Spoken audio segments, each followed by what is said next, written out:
Ladies and gentlemen, thank you for standing by and welcome to the WEN Holding Inc. Fourth Quarter 2019 Earnings Conference Call. At this time, all participants are in a listen-only mode. After the speaker's presentation, there will be a question-and-answer session. To ask a question during the session, you will need to press star 1 on your telephone. Please be advised that today's conference is being recorded. If you require any further assistance, please press star 0. I would now like to hand the conference over to your speaker today, Karina Padilla. Thank you. Please go ahead. Thank you. Good morning, everyone. We issued our earnings press release this morning and posted a slide presentation to the investor relations portion of our website, which we will be referencing during this call. I am joined today by Michel, our CEO, and John Linker, our CFO. Before we begin, I would like to remind everyone that during this call, we will make certain statements that constitute forward-looking statements within the meaning of the Private Securities Litigation Reform Act of 1995.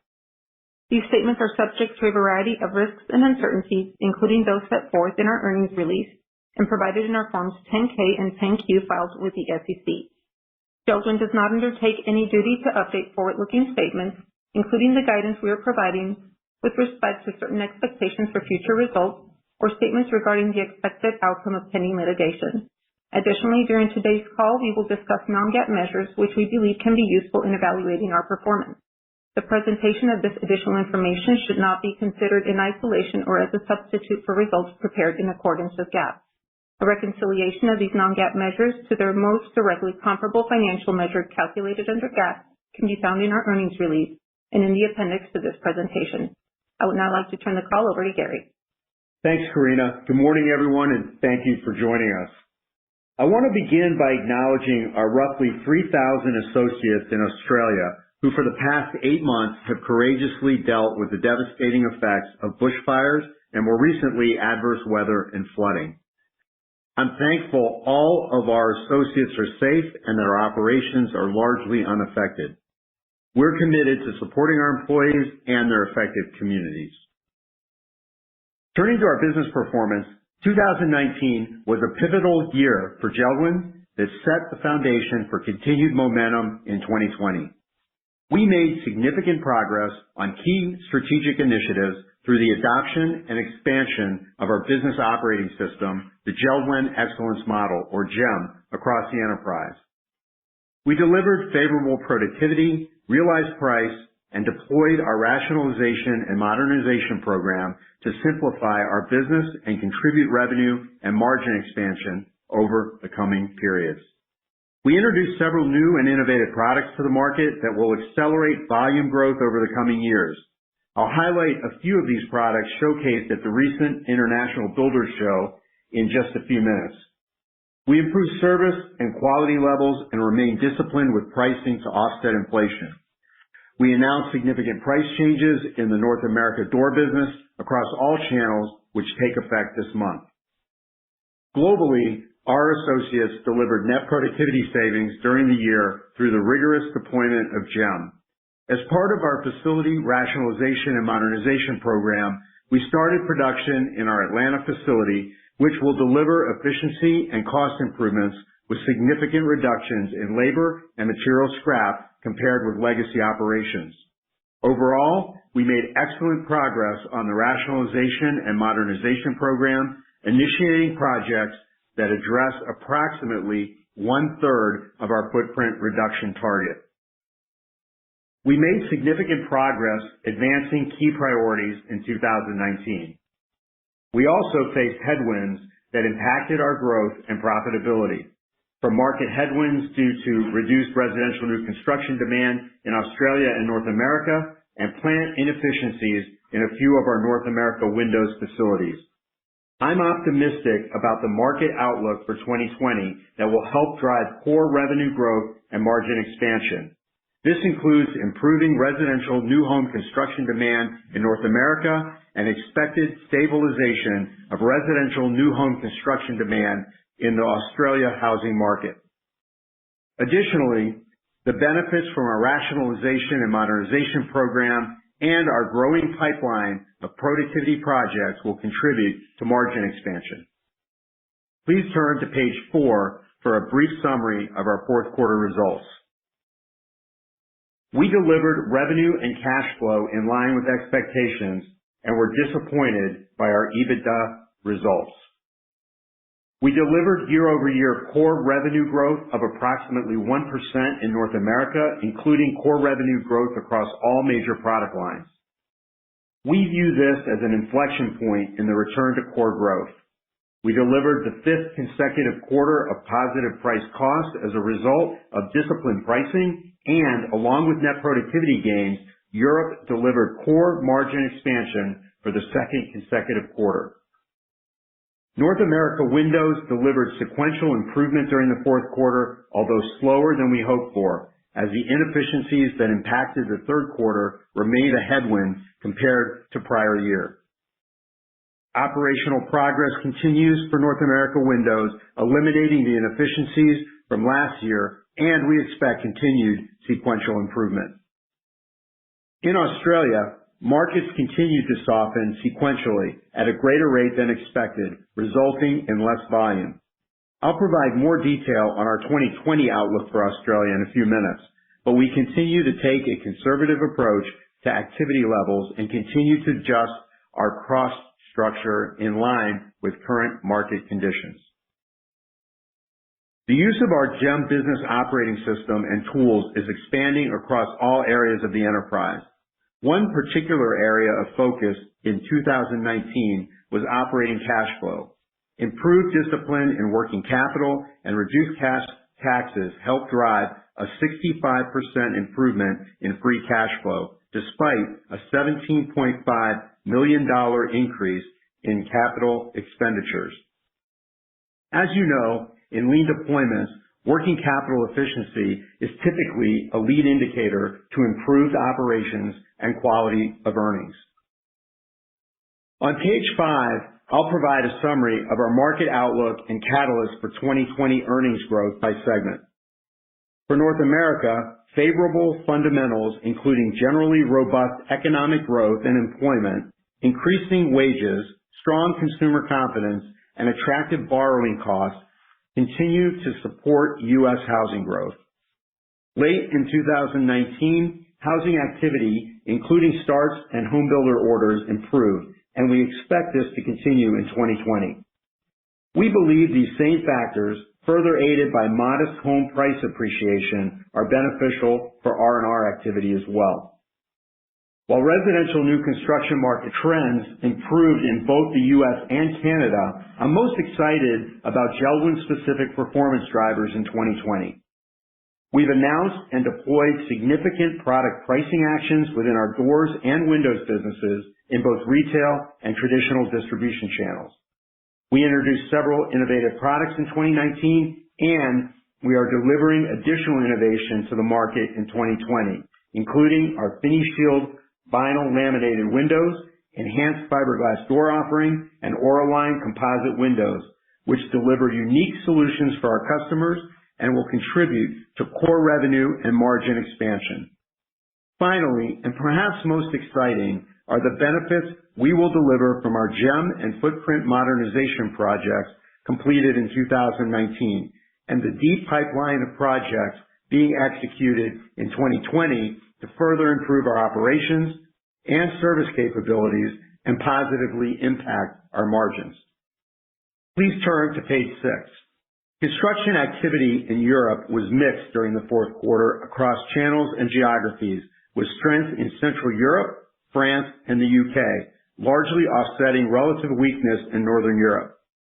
We anticipate European residential new construction, R&R, and non-residential construction activity to remain approximately flat in 2020. We are well positioned for modest core revenue growth and margin expansion in 2020, despite generally stagnant markets in Europe. Pricing actions implemented across regions in 2019 remain a tailwind to core revenue growth and margins, and we will take additional pricing actions in 2020. JEM deployment in Europe is strong and will continue to deliver service level improvements and margin expansion on the back of one of the strongest productivity pipeline conversions in the enterprise. Please turn to page 7. In Australasia, we continue to face considerable headwinds in the residential new construction market related to prior government credit tightening. Residential new home construction during the fourth quarter declined sequentially and was below the already conservative assumptions in our previous outlook. However, our strong brand, leading market positions, and our dedicated associates allowed us to outperform the market. R&R activity remains stable, providing an offset, albeit modest, given our lower index of R&R relative to residential new construction. We expect Australia new home construction activity to remain challenged through the first half of 2020.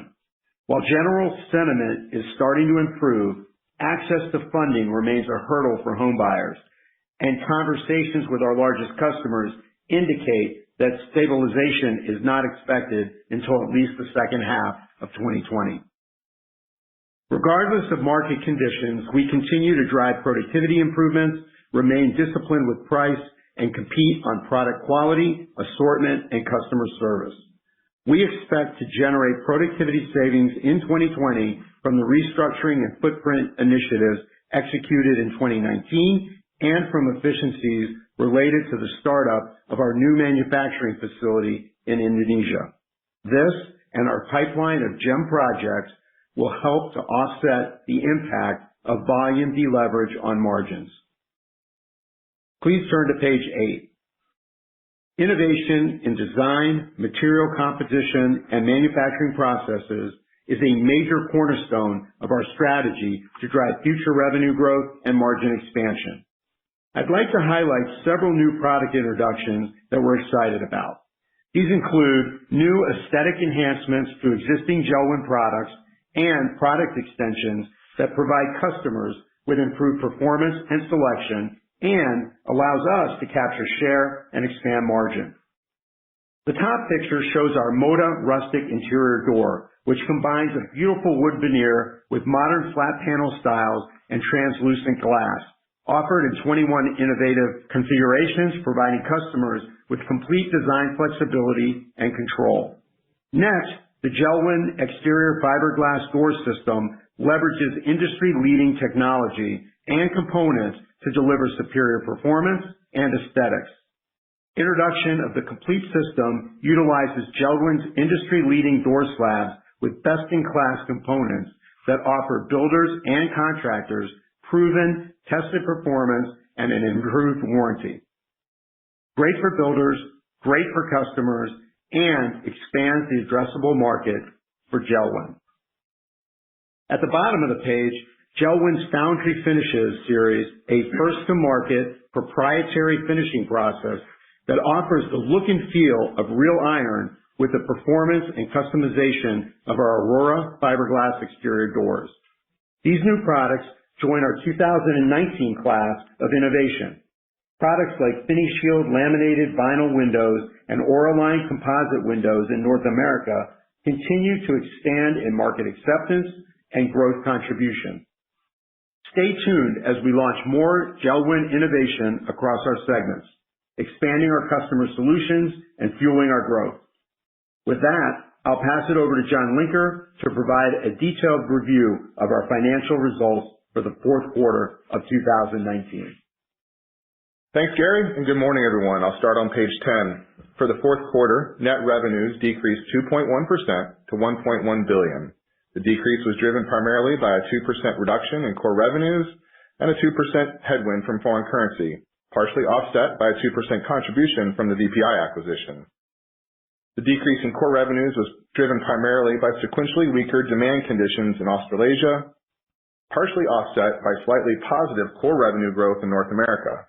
Notably, this was the first quarter of core revenue growth in North America since mid-2018. I'll speak more about the segment drivers in a moment. Adjusted EBITDA decreased 15.9% to $89.2 million. Adjusted EBITDA margins declined by 130 basis points in the quarter to 8.4%. Compared to prior year, adjusted EBITDA margins were impacted by inefficiencies in our North America segment, primarily in our windows business, and the deleverage impact of significantly lower volumes in Australasia. These factors were partially offset by improved performance in our Europe segment, which delivered a second consecutive quarter of core margin improvement from positive productivity and pricing. Fourth quarter net income was impacted by the lower operating results as well as a significantly higher tax rate. Our book tax rate in the quarter was 60.7% due to the compounding effect of the GILTI provisions of U.S. tax reform as well as the impact of our annual review of valuation allowances, driving discrete higher tax expense in the quarter. Excluding these items, our normalized fourth quarter tax rate was 27.4%. Page 11 provides detail of our revenue drivers for the fourth quarter and full year.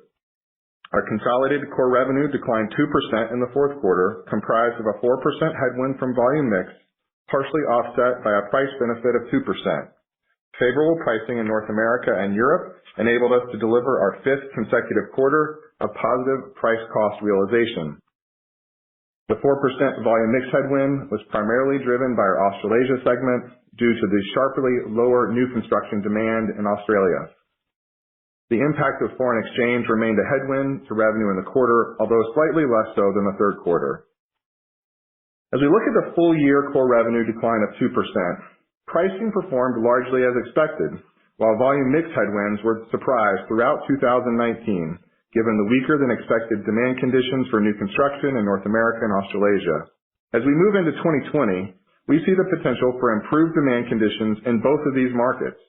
Accelerating demand combined with a tailwind from pricing in North America should set us up well to return to core revenue growth in 2020. Please move to page 12, where I'll take you through the segment detail beginning with North America. Net revenues in North America for the fourth quarter increased 3.1%.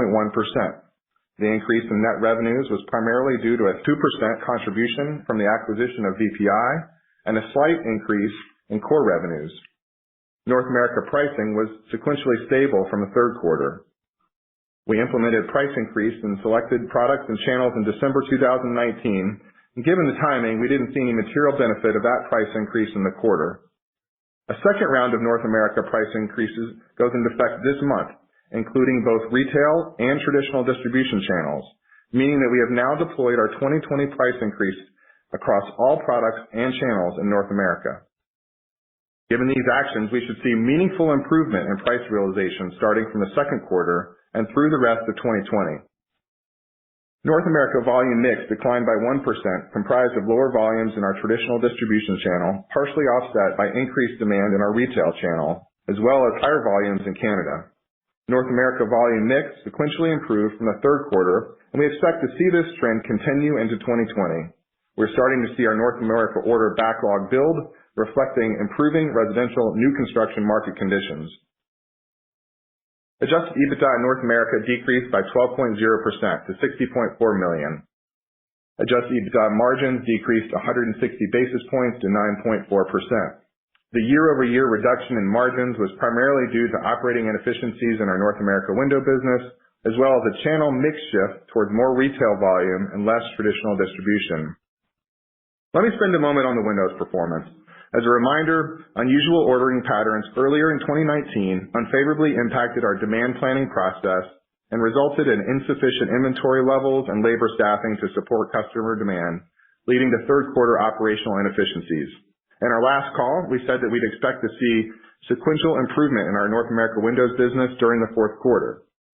We did realize both financial and operational improvements in the fourth quarter, but not to the magnitude we originally expected. Fourth quarter EBITDA margins in our North America windows business improved sequentially from the third quarter, but were still down significantly year over year, driving the majority of the margin compression in the North America segment. As the fourth quarter progressed, our on-time delivery performance and backlog improved. However, we faced cost inefficiencies in the quarter in material usage, labor, and freight to stabilize our operations and expedite order backlog to meet customer expectations. We do expect to see continued sequential operational and financial improvements in windows as 2020 progresses. Moving on to page 13, net revenues in Europe for the fourth quarter decreased 3.8%. The decrease in net revenues was primarily due to the unfavorable impact from foreign currency of 3% and volume mix of 2% that were slightly offset by positive price. Volumes were mixed by region as weakness in Northern Europe was offset by relative strength in Central Europe, France, and the UK. We're very pleased with the operating performance in Europe, as adjusted EBITDA increased 15.4% to $29.4 million. Adjusted EBITDA margins expanded by 170 basis points to 10.1%, primarily a result of improved productivity and pricing. We continue to build the productivity pipeline with new projects and have good visibility to sustained margin improvement in 2020. On page 14, net revenues in Australasia for the fourth quarter decreased 18.7%. The decrease in net revenues was primarily due to a 15% contraction in core revenue from ongoing market challenges and a 4% adverse impact from foreign currency. Volumes worsened as the year progressed, from low single-digit decline at the beginning of the year, which was anticipated, to double-digit declines in demand at the end of the second quarter and growing into the teens by the end of the third quarter. Fourth quarter volumes sequentially weakened further to a 14% decline. We are very pleased with the preemptive cost reduction actions by our Australasia team over the last year, as they tried to stay ahead of weakening in-market demand with a number of facility closures and significant cuts to SG&A, which combined to deliver cost savings in 2019. However, the impact of market volume decline in the fourth quarter was too great to overcome with cost actions alone, as adjusted EBITDA decreased 31.0% to $16.5 million. Adjusted EBITDA margins contracted by 210 basis points to 12.2% due to the deleverage impact of lower volumes. We remain focused on productivity and cost controls and expect this segment to return to margin improvement as soon as the demand environment stabilizes. Moving to page 15, I'm pleased to report strong free cash flow performance, finishing the year at $166.5 million, up $65.5 million or 65% versus prior year, primarily due to improvements in operating cash flow from a disciplined focus on working capital management and lower cash taxes. With these improvements, our free cash flow conversion was significantly over our target of 100% of adjusted net income. On page 16, on the balance sheet, we ended 2019 with total net debt of $1.29 billion, a decrease of $69.5 million compared with year-end 2018. At year-end, our net leverage ratio was 3.1 times at the upper end of our target range, up from 3.0 times at year-end 2018. Our balance sheet and liquidity remain strong to fund our strategic initiatives.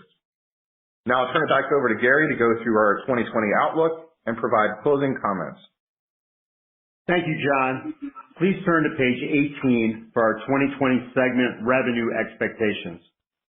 In North America, we expect favorable pricing and improving new construction demand to drive full-year revenue growth of 3 to 6%.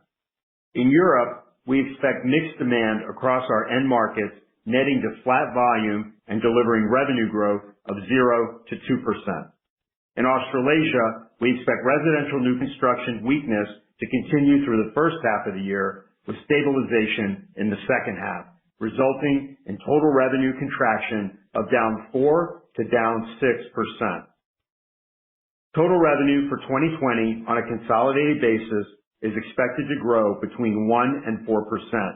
Our pricing actions, improving volumes, and productivity project pipeline are expected to deliver growth in adjusted EBITDA from $415 million in 2019 to a range of $415 million to $495 million in 2020. At the midpoint, this represents a 14% increase in adjusted EBITDA compared to last year. Please turn to page 19 as I describe our expected cadence for earnings improvement through the year. We expect a number of headwinds in the first quarter, resulting in adjusted EBITDA margin contraction, although, as you can see, we have visibility to sequential margin expansion as the year progresses due to specific drivers. In the first quarter, we anticipate continued market headwinds in Australasia, resulting in revenue being down in the range of mid to high teens % compared to last year, which will have a corresponding deleverage impact on earnings. In North America, the windows business continues to recover from operational inefficiencies, and while sequentially improving, we expect first quarter margins will still be below prior year. We also face a foreign exchange headwind in the first quarter. In the second quarter, we expect to realize the full benefit of the North America price increases along with improving productivity. And into the second half, we expect tailwinds to kick in from improving market demand, pricing, productivity, and savings from our footprint modernization and rationalization projects. Together, these factors should lead to significant margin expansion in the second half of the year. Before opening the line for Q&A, I'd like to note that we cannot comment substantively on our ongoing dispute with Steves & Sons. Some of you may have seen that Steves filed a new lawsuit against us last week. What I can tell you is that the newest lawsuit they filed is related to a contract dispute and is different than the existing litigation that we have appealed. It misconstrues the facts in an attempt to damage our reputation and obtain an unfair competitive advantage in the marketplace against both us and other competitors. I assure you that our contract addresses the issues at hand and that we are abiding by all the terms. We also continue to believe that we will prevail in our appeal and look forward to stating our case in upcoming oral arguments. With that, let's open the line for Q&A. Thank you. As a reminder, to ask a question, you will need to press *1 on your telephone. To withdraw your question, press the pound or hash key. Please stand by while we compile a Q&A roster. And our first question comes from the line of Phil Ng from Jefferies. Your line is open. Hey guys, quick question on your 1Q guidance. Considering some of these ongoing operational issues in Windows is expected to moderate, and the trends in Australia you called out in 1Q is not too different, coupled with the fact you're going to see some pricing, I'm a little surprised that your margin performance is actually going to decelerate from Q4. Can you give us a little more color? Sure. So if you think about the components you just listed, I mean, starting with Australia, the comp we're up against in Australia is pretty unfavorable. I mean, we did see saw revenue and volume contraction in Q1 of last year, but the downturn really didn't accelerate until, Q2, 3, and 4. So, we're looking at another mid-teens type of percentage decline in volumes in Australia. The highest contribution margin in the business. So that's, certainly a significant revenue headwind. Windows will certainly be a headwind versus prior year, although sequentially improving. We do see a little bit of weakness in the Northern European markets. While we didn't call that out in the prepared remarks, there's some demand headwinds there, and then you got about a $3 million or so FX headwind that we're contemplating. So on the pricing side in North America, I guess in terms of what we're comping in Q1 of last year, just the timing of when increases went in, the carryover we had in Q1 of last year. Yes, we're positive price cost in Q1 of this year, but it's not significant relative to a year-over-year improvement. The big step change in price goes into effect here in February. And given, ordering patterns and things like that, we really don't see the full benefit of that until April and into the second quarter. Got it. That's helpful. Appreciating that there's a timing component when these pricing does come through. Can you give us a sense, how it's been received in the channel, implicit in your guidance? Obviously, the big piece is tied to your doors business. How much of the price increase have you kind of baked into your guidance? So as far as receptivity, pretty good at this point. We've issued our price increases and had conversations with our channel partners and our customers, really across all our channels, so retail and our traditional channels as well as builders. This is for North American doors. So we've seen some significant price increases there. We're starting to, as John pointed out, we're starting to see some business come in, but it's, for delivery later in the quarter, early into next quarter is when, some of the new pricing will really hit. We went out in 2 stages. So the first stage will start to hit sooner, the second stage hitting a little bit later. But no real pushback for that. And then traditionally, in our other channels, Windows, Europe, Australia, even in terms of R&R, the R&R market, we go out with our traditional price increases, which are a little more moderate. And so I'll now hit the guidance portion. I'm sure we'll get into this in the rest of the Q&A, but if you think about the 1 to 4% total revenue guide for the full year, that's mostly price, and we got FX and M&A sort of offset each other, and then you've got from a volume standpoint that the first half headwinds from volume and Australia really mitigate any volume pickup that we're getting in North America. So most of the revenue guide is price related. I will say the opportunity set for pricing is certainly more than we have baked into our guidance, but we're moving into sort of a step change pricing environment and wanted at this point in the year to take a moderate view of how much of that flows into our results in 2020. Got it. That's really helpful. Good luck in the quarter. Thanks. Thank you. Our next question comes from the line of Tim Wojs from Baird. Your line is open. Yeah, hey guys, good morning. Hey, Joe. Maybe just on the productivity and the rationalization efforts, could you just talk to us how much you guys are baking in to the year-over-year improvement in EBITDA from those two items? And then maybe what was that in 2019 in terms of a net realization number? Sure.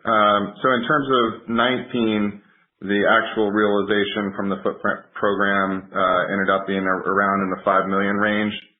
We've talked in the past about making sure that we do this program in a way where we don't disrupt customer deliveries and our delivery performance. And so we did hold on to some of the legacy capacity that is required for us to achieve the full savings a little bit longer than we originally anticipated. So for example, we didn't shut down a few plants that were originally anticipated to be shut down earlier in the year just to make sure we could meet customer order demand patterns. As you think about 2020, certainly the improvement steps up from that $5 million in 2020. I guess the best way to think about it is, there will continue to be some of the offsets of ramping up and ramping down some of the legacy facilities. But as we exit 2020, Gary mentioned earlier, we've acted on about a third of the square footage for our overall target. And so sort of our exit run rate exiting 2020 would be about a third of that $100 million target is kind of how to think about it. So we're not going to see all that in 2020 in terms of the calendar year realization, but certainly we'll be well on our way by third and fourth quarter to showing a run rate of that amount. Okay, that's helpful. And then I guess as you think about kind of full year 2020 free cash flow, is there any way to kind of segment how we should think about that for the year? Yeah, certainly we saw a nice step up of improvement in 2019 that we were pleased about. I think as we start to pivot towards 2020 cash flow, I would kind of think about it being similar to 2019 from a magnitude standpoint. CapEx is going to be a bit higher than 2019 as we continue to fund the footprint rationalization programs. We saw a pretty nice pickup in working capital in 19. Some of that was more one time in nature as we sort of worked with our vendor base to optimize terms, and that won't be necessarily a recurring tailwind every year, but it's now included in the base. So I guess a rough order of magnitude, I would think about free cash flow as being in 2020 as being similar to 2019. Okay. Thanks a lot. Appreciate it. Yep. Our next question comes from the line of Truman Patterson from Wells Fargo. Your line is open. Hi, good morning, guys. Just wanted to touch on your 2020 EBITDA guidance. It looks like it implies up, $55-60 million year over year. Can you just walk us through the drivers of the improvement, either, quantify or possibly just rank order from, volumes, pricing versus input costs, the gym savings, the footprint rationalization, and then also in that, are you all baking in any sort of inefficiencies in there as well? Sure.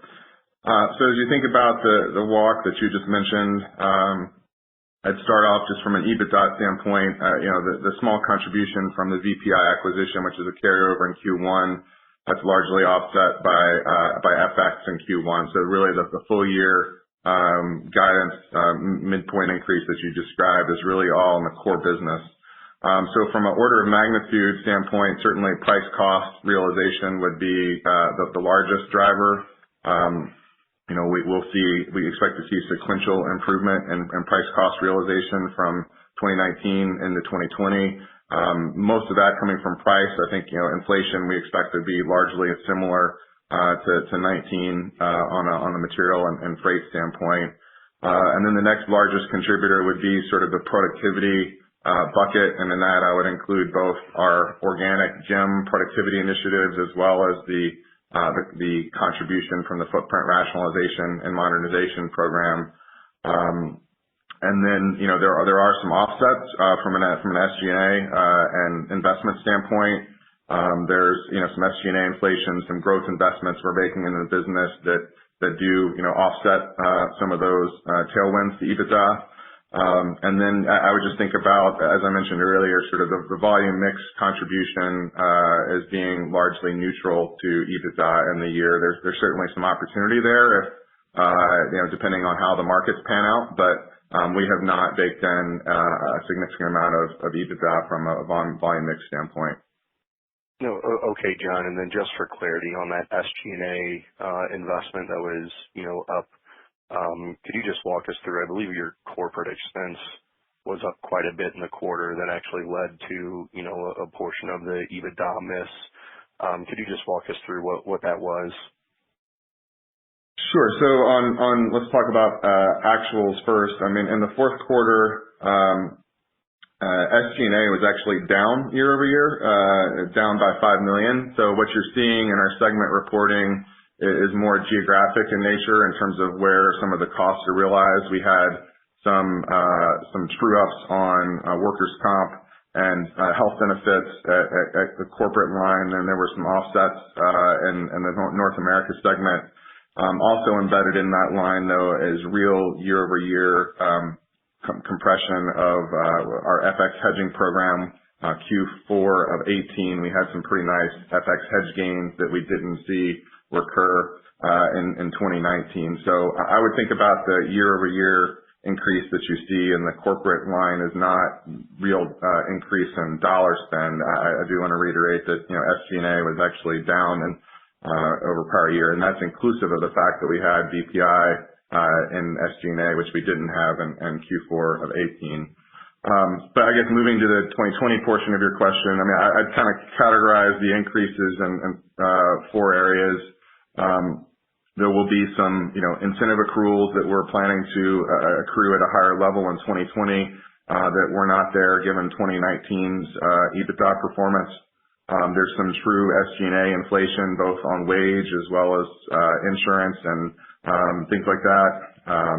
And then I mentioned some growth investments that we're making in the business around really trying to drive core growth in future years. So innovation, R&D, some digital programs that we're working on, and sort of reinvesting, I guess, after a year where we had, a 5% volume headwind, and we really had to cut pretty hard on SG&A to mitigate the impact of that. We're looking to be prudent and pay as we go, but make some selective growth investments in the business to ensure we can drive core organic growth in the future.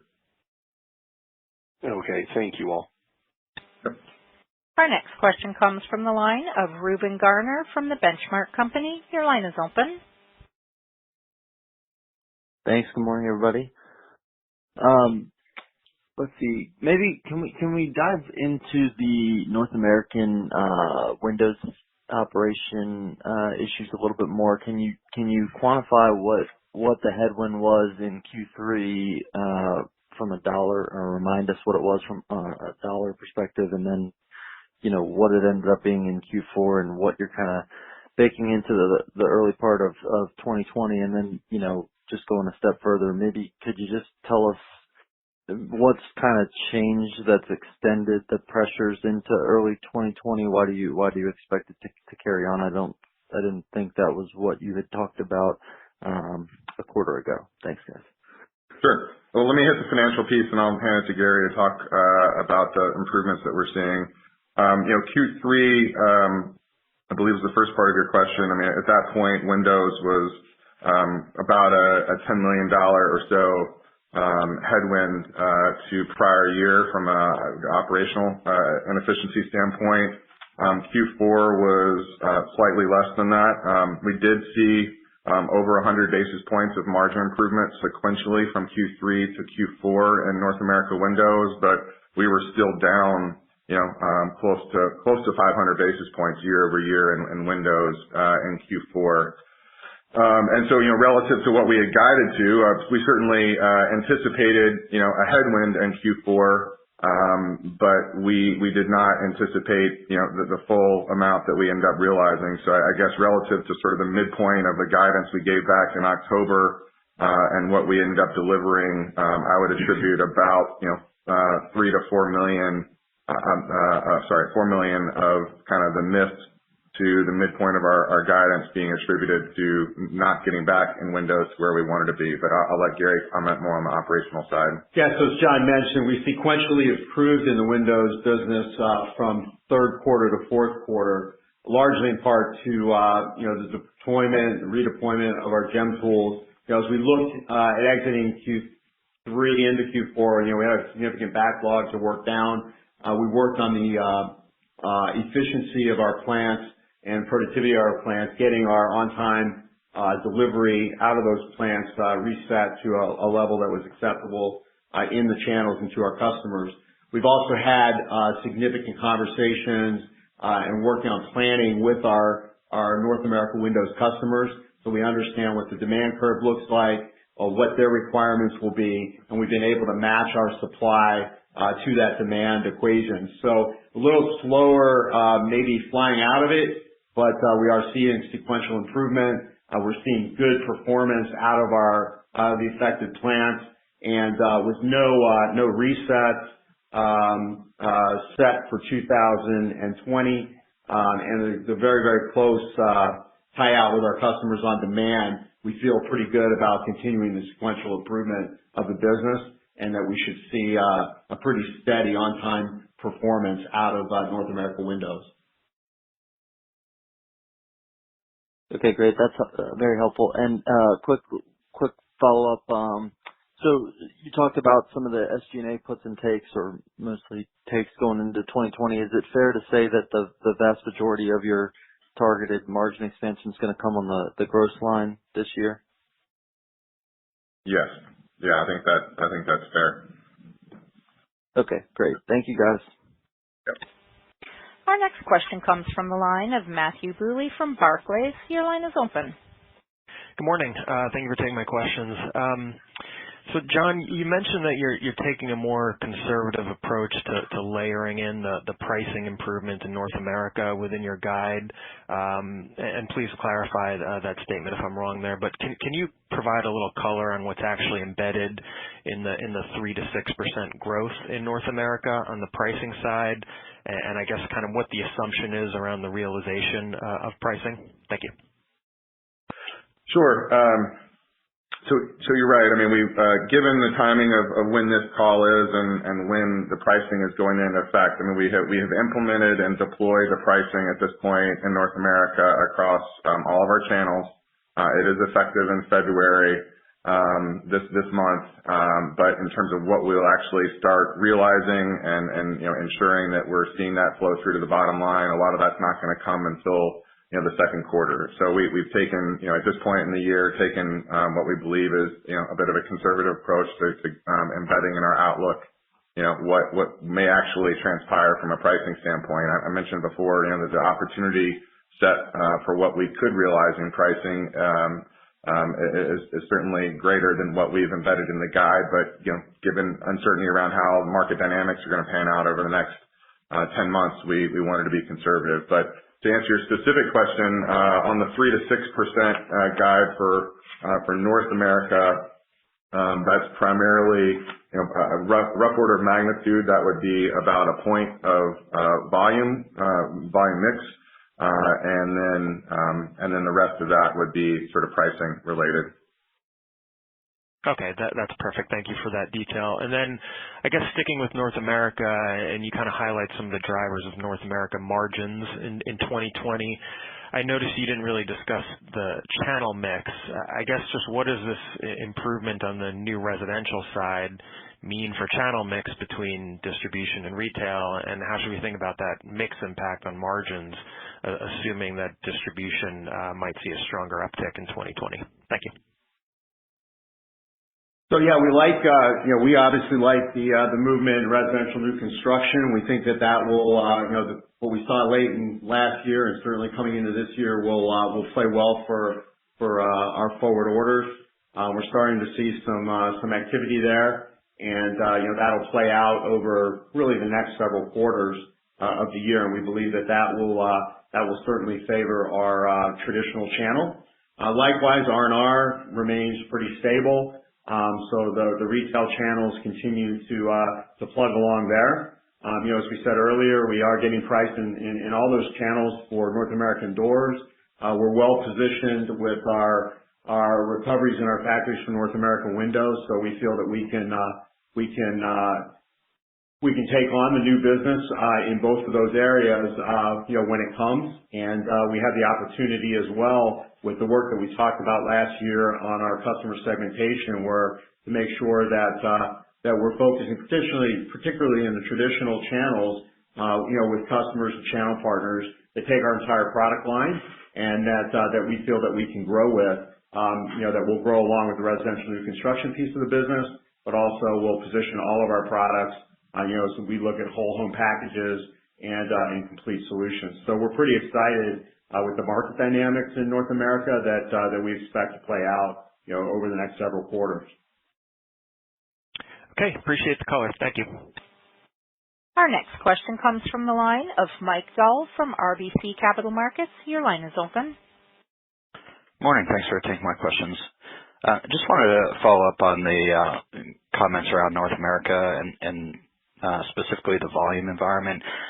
If we look at housing starts, we started to see a real inflection almost 6 months ago now, and obviously, to your point, the last couple of months have been even stronger, but the demand recovery has been in place for give or take half a year, and on the margin, these are homes that are getting built more like a 4 or 5 month build cycle, probably, just given its greater proportion entry level. So I guess the question is, why isn't this hitting your results sooner? Is it some of the Windows headwinds that are perhaps detracting from it, or how else would you characterize why it's such a lag between that and your comments suggesting it's a second half 20 recovery? Yeah, so we typically think about on our products on the new construction side at more of a 6 to 9 month lag between a start and our sales. Our lead times are pretty short, so sort of two weeks on the door side, 3 to 4 weeks on windows, depending on the product type. So we don't have a ton of visibility in terms of long-term visibility in North America. But I'll just say this: early in the year, it has started a little soft from order activity in a few of our markets in the January timeframe, but our backlogs now moving into February are building quickly.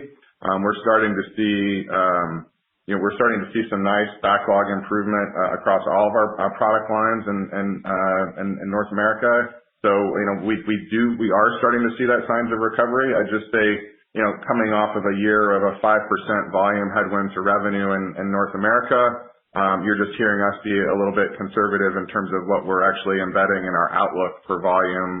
But we certainly agree with you that the demand environment is improving, and believe that there's some nice opportunity there for us. Okay, that's helpful. The second question is related. I guess maybe if you think about that, the soft patches in January, would you attribute that to kind of geographic market-related issues, or was there kind of pre-buy ahead of your first round of price increases, and how would you characterize kind of the pre-buy environment and inventory in the channel and indoors specifically in the U.S.? Yeah, I'd say the softness that I mentioned was really more on the retail side. I mean, the way our retail partners work is they typically will come to us with sort of a significant host order to start the building season. and the timing of those host orders has been a little bit delayed, which that could be inventory in the channel that they're trying to work down. I'm not totally sure what's driving that. I'll tell you that all of our partners, we both retail and our traditional wholesale distribution are across the country are giving us a view that they're expecting to see growth and demand and unit demand this year. So I would just attribute it timing more than anything. I don't think there's anything else going on there, just in terms of when the ramp actually starts. Got it. Okay, thank you. Yep.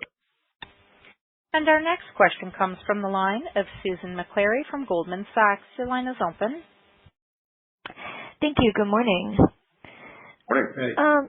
My first question is, can you just give us a little more color around inflation, how you're thinking about that for 2020? I know you mentioned that you expect it to be similar to 2019, but just a little more color on where you are in terms of catching up with that, especially maybe as it relates to tariffs and how we should be thinking about it going forward. Sure. So 2019 material freight inflation ended up being, and inclusive of tariffs, being around 1% of sales was the headwind.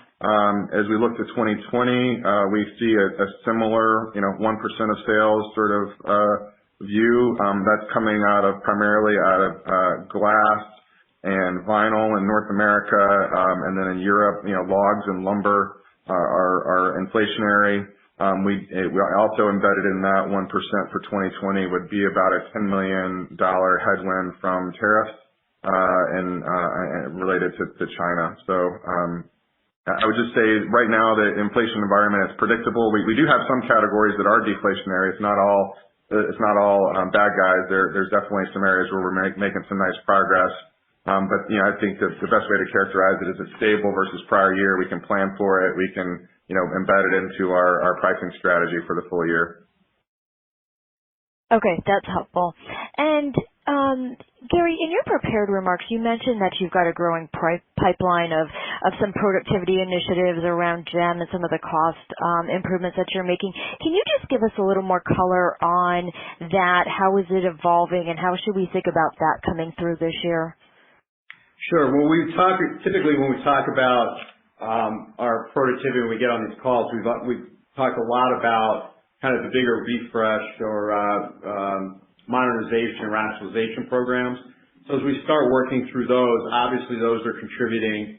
But in other, we've got a lot of other plants where we're just focused on good old-fashioned lean deployment, working on cycle time reduction, and deploying GEM tools in those plants. So as we work through those plants, we do improvement events in those plants. We're starting to identify places where we can take waste out and we can improve the processes and take costs out.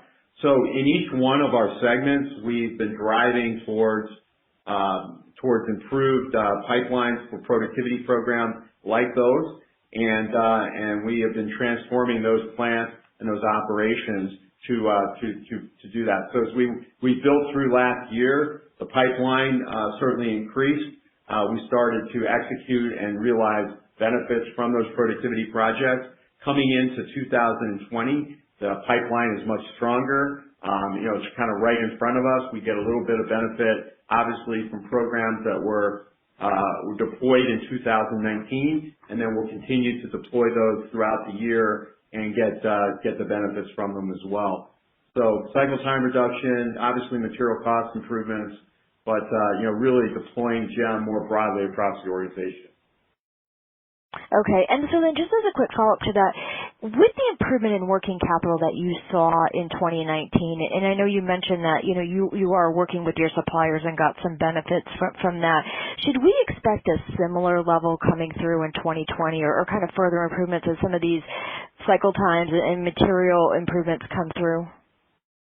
Yeah, I think John mentioned working with suppliers on rationalizing our terms was one of the benefactors last year. As we continue to improve our cycle time and deploy GEM across more operations, we'll start to see inventory turns improve as well, even more. So I think that's a place where you'll see that happen. And, we'll obviously continue to work on receivables as well, which, as cycle time improves, you should see cash or working capital utilization improve as well. Okay, great. Thank you. Good luck. Thank you. Our next question comes from the line of John Lovallo from Bank of America. Your line is open.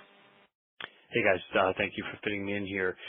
John, I think you had initially framed the December price increases in North America as being kind of mid-single digits on a blended basis. How should we kind of think about or dimension the magnitude of the second round of increases?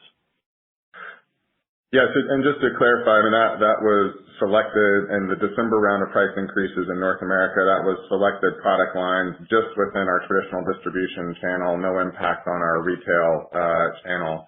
And so, I mean, as you think about what's going through in the February timeframe, it's view it as sort of a second round of increases, and so kind of cumulatively between the two different rounds that we've now got between the December phase and the February phase. In North America, you've got interior doors increases anywhere from 15 to 25%. You've got exterior door increases more in the mid-single digit range. You've got windows increases probably more in the low to mid-single digit range, kind of across the board. So. And there is a piece of our North America revenue, through our ABS and MMI businesses that is more non-residential products in nature, the non-residential doors, and that piece of the business doesn't have quite the same magnitude of pricing improvement. Okay, that's helpful. And then, Gary, I think in Australasia, you had mentioned that there's some early signs that things could, potentially kind of stabilize a bit. I mean, what are some of those early signs that you guys are seeing? Well, I would say that what we're seeing is, first of all, remember what caused this was the tightening in credit in Australia around residential new construction. So, we're seeing a little bit of loosening there. That being said, home builders are still seeing a decline. As we mentioned in the fourth quarter, and we expect that to continue for the first half of this year with expected stabilization towards the second half of the year. Builders are clearly putting out some incentives at this point. The banks have loosened their credit a little bit, but it's still the availability of getting those loans and getting the values that people want and have expected in order to buy those homes. So there's plenty of availability to build homes. The credit tightening seems to be loosening, if that makes sense, and people do want to buy houses. So we're hoping that what we're seeing in the first half of this year will start to diminish decline and then kind of level out towards the second half of the year, or at least stabilize. The residential or the repair and remodel business continues to do okay, and we continue to increase our penetration into that area as well, which is and will continue to offset the decline from residential new construction. Okay, thanks, guys. Our final question today will come from the line of Michael Rehaut from J.P. Morgan. Your line is open. Hi, this is Elad Hillman on for Mike. Thanks for taking my question. On 4Q, would you be able to quantify what the price cost benefit in the quarter was by segment? I'm sorry, at the end you said price cost benefit by segment. Is that what you asked? Yeah, for the whole company and by segment, please. Yeah. Yeah, and the fourth quarter price cost benefit was in the $7 to $8 million range versus fourth quarter of 18. Most of that was in North America, a little bit in Europe, and we were actually slightly price cost negative in Australia in the fourth quarter, just given the pressures on that market, but it wasn't material. Okay, thanks. And then the footprint rationalization and modernization benefits, Following the $5 million benefit in 2019 and with some of the actions already taken there, I was curious why on slide 19 the benefits are kind of expected to start in 2Q from these actions versus already in 1Q. I mean, we're certainly see a little bit of it in 1Q. I think we're just trying to dimensionalize the opportunity. I mean, we've got some, as I mentioned, some plants that we've held on to a little bit longer than we had originally anticipated that are now being cleaned out, closed. We're getting rid of all that overhead. And so just as you think about sort of the dimensionalizing an opportunity, the ramp really begins more in sort of the Q2 and beyond time frame. It's not that there's not savings happening in 1Q, but just trying to sort of pictorially show it. Okay, thank you. Yep. I'll now turn the call back to our presenters for closing remarks. So thank you all for joining us today and your interest in JELD-WEN. We're excited about the progress that we've made over the past year and our prospects for 2020. We look forward to sharing with you our ongoing progress in the coming quarters. And again, thank you for joining us this morning. Ladies and gentlemen, this concludes today's conference call. Thank you for participating. You may now disconnect.